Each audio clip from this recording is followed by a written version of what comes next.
كتاب أنزلناه إليك مبارك ليدبروا آياته وليتذكر أولو الألباب.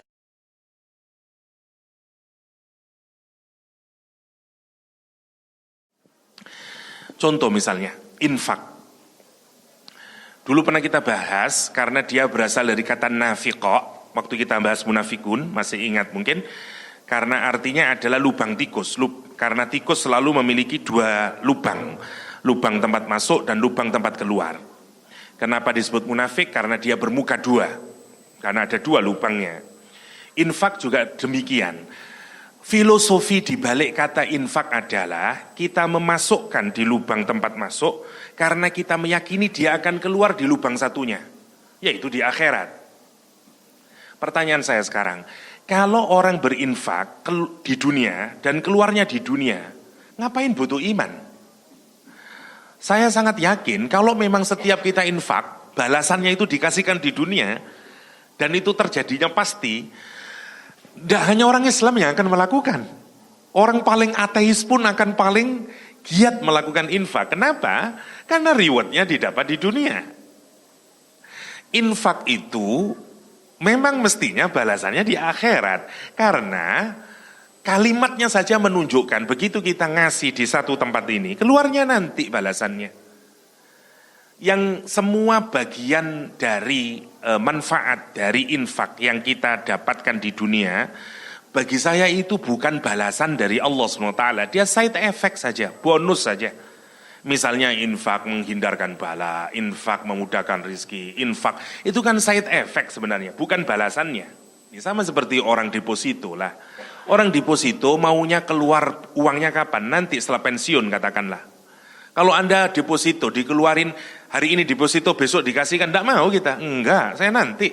Saya butuhnya nanti setelah pensiun lah gitu tak. Sebenarnya kan infak itu begitu sebenarnya. Belum ada ceritanya Abu Bakar As-Siddiq infak menyatakan saya insya Allah lah. Tidak ada ceritanya. Dia infak lillah.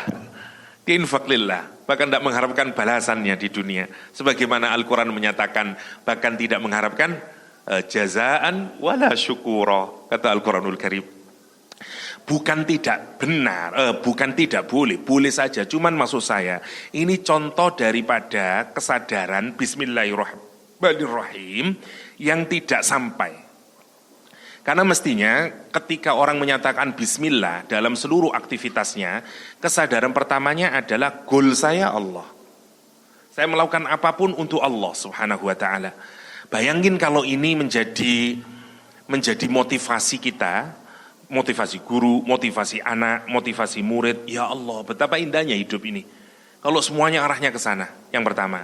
Jadi goalnya ke sana. Yang kedua, karena lil ilsaq, maunya itu orang sadar benar. Kalau dia melakukan apapun, dia dibersamai oleh Allah SWT. Dia diawasi oleh Allah SWT. Nah, ini yang kita maksudkan dengan Bismillahirrahmanirrahim. Dan itu harus kita bentuk untuk anak-anak kita. Setelah protection first. Protection first itu misalnya malas bangun subuh karena kita harus kita lawan dan harus diawali dengan doa. Protection first pertama atau safety first. Yang kedua harus dibuilding kesadaran Bismillah itu tadi. Yang pertama, kesadaran goal kita Allah. Yang kedua, kesadaran bahwa kita diamati oleh Allah Subhanahu wa ta'ala. Yang namanya Bismillahirrahmanirrahim. Karena itu yang kedua, say Bismillah before we start everything.